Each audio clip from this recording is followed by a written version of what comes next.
Halo, selamat siang teman-teman. Kembali dengan saya Alvin Lim. Kali ini kami berada di Lapas Indramayu sini ya, Lapas kelas 2B Indramayu. Kami sedang menengok salah satu klien yang bernama Panji Gumilang, teman-teman ya.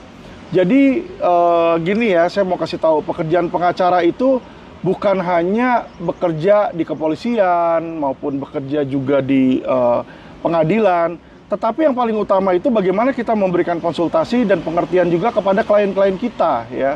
Jadi kalau klien itu ada di dalam tahanan, mau nggak mau pengacara itu harus datang ke dalam tahanan untuk meminta tanda tangan kah surat-surat, ataukah untuk memberikan penjelasan dan klarifikasi untuk langkah-langkah lebih lanjut yang akan dilakukan. Seperti teman-teman lihat bahwa kemarin setelah pra-peradilan ya, seperti yang kami sudah duga, dengan cepat sekali Kabar Reskrim itu, Bareskrim mengirimkan berkas kembali ke kejaksaan, teman-teman ya.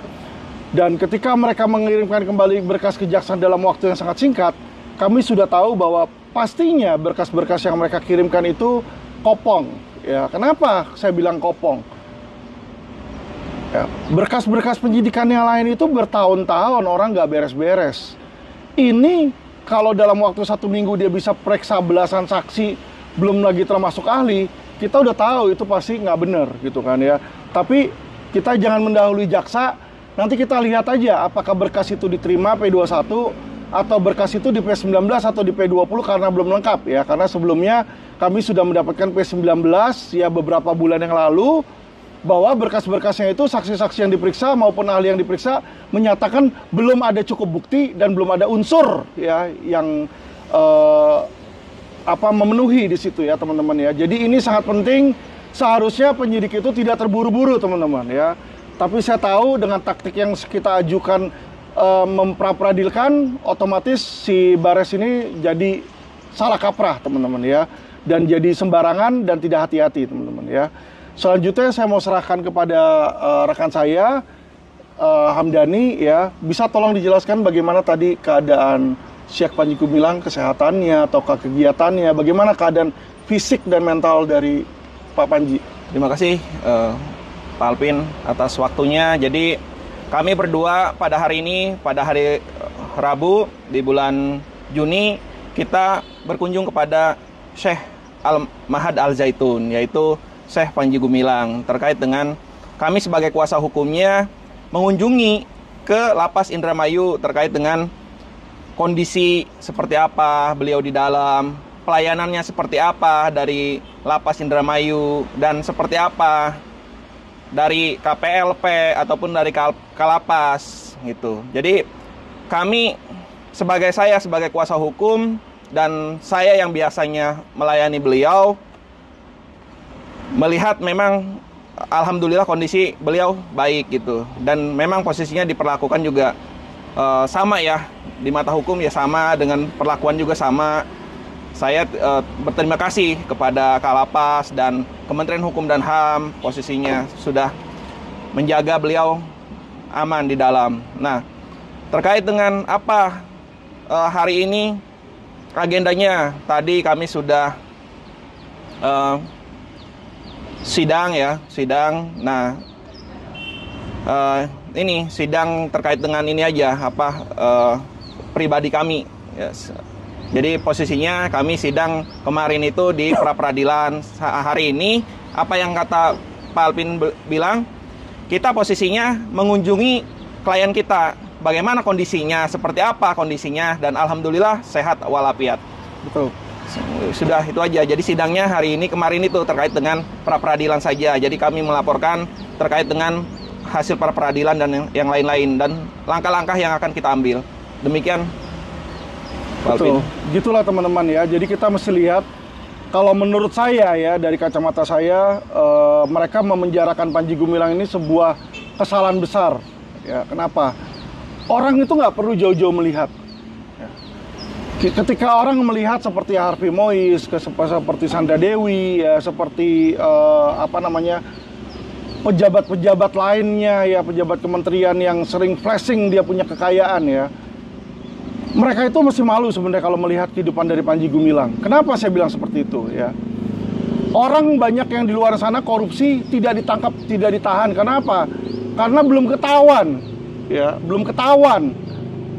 Sudah menjadi rahasia umum, mungkin 90% pejabat di Indonesia korup di situ ya.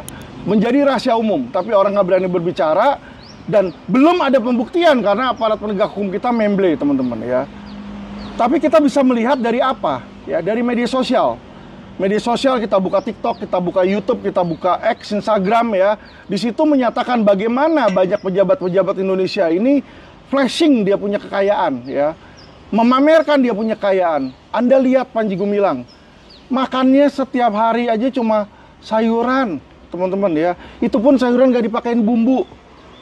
Mungkin kita semua makan kayak begitu nggak akan mampu ya. Dan orang-orang kaya mana mau makan kayak gitu, dia maunya makan daging steak, Wagyu di situ ya, E5 di sini ya. Nggak kayak Panji Gumilang. Panji Gumilang makannya cuma kol direbus gitu ya, timun direbus ya, ubi di situ, kacang panjang. Ya mungkin orang-orang kayak kita ngelihat ini apaan ini, kayak makanan kambing gitu kan. Tapi ya beliau ini mau sehat ya, dan beliau sudah umur 70 lebih, mau mendekati 80 masih sehat, teman-teman ya. Dan seharusnya mereka malu kalau dibilang Panji Gumilang itu korupsi atau dibilang menggunakan uang yayasan. Saya nggak melihat, teman-teman. Yang saya lihat itu beliau hidup dalam kesederhanaan, hidup sehat, dan hidup penuh dengan toleransi ya. Berbanding terbalik dengan terakhir ini belum lama tokoh MUI ya menyatakan fatwa bahwa menyatakan ya atau mengucapkan selamat hari raya ke agama lain itu haram. Kenapa dia nggak bikin korupsi itu haram, tapi malah mengucapkan beragama itu haram? Ini yang saya bingung, tujuh pikiran, teman-teman ya. Saya yakin MUI itu pintar ya, tetapi yang saya bingung kenapa dari seseorang yang pintar, cendekiawan, dan ulama bisa keluar pemikiran yang terbilang sempit itu, teman-teman ya. Kita berharap Indonesia bisa lebih baik. Jangan orang baik seperti Panji Gumilang dimasukin penjara, sedangkan penjahat kelas kakap di luaran ya, seperti Gembong-Gembong Net 89, Indosuria, Wana Arta dibiarkan oleh Wisnu berkeliaran ya. Jadi saya bingung nih, ada jenderal yang namanya Wisnu Hermawan ini ya, bintang 1, ulama cendekiawan yang sangat toleransi dimasukin penjara dengan alasan pencucian uang. Padahal itu pun tidak terbukti, teman-teman ya. Sedangkan di luaran yang sudah jelas terbukti kayak Indosuria, itu dia biarkan berkeliaran bebas. Bagaimana pendapat rekan? Setuju dengan pendapat saya, mungkin dengan banyaknya penjahat yang masih berkeliaran, atau bagaimana? Ya, saya sangat setuju dengan pendapat Pak Alvin Lim terkait dengan korupsi, suap itu yang katanya ulama seharusnya mereka fokus kepada adanya pendidikan yang hari ini istilahnya mahal, tapera mahal, terus apa terkait dengan banyaknya suap, korupsi, yang lain-lain banyak. Tapi kenapa hal-hal yang sepele, istilahnya cuman mengucapkan salam saja diharamkan dan menjadi polemik di luaran sana? Betul. Itu menjadi letupan. Seharusnya mereka lah yang posisinya hari ini mendamaikan, menjadi sejuk bangsa Indonesia ini, bukan malah meletupkan sesuatu yang bisa menimbulkan perpecahan nanti di umat Islam dan di agama yang lain. Di mana Pancasila, di mana kebinekaan? Hal-hal seperti itu malah dibesar-besarkan dan dipanaskan. Hal semacam itu menurut saya sangat-sangat tidak masuk akal, dan saya sebagai umat muslim, saya tidak sependapat dengan MUI sama sekali. Sama sekali. Saya tidak melihat kepintaran, keilmuan yang mereka miliki terkait dengan hari ini. Demikian. Baik.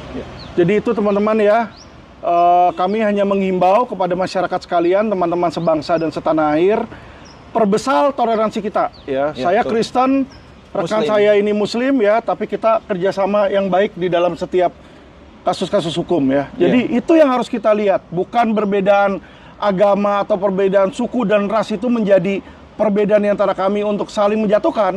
Tapi kita harus kerjasama teman-teman ya, karena kita sebangsa dan setanah air. Oke, demikian. Terima kasih. Salam cerdas hukum. Salam.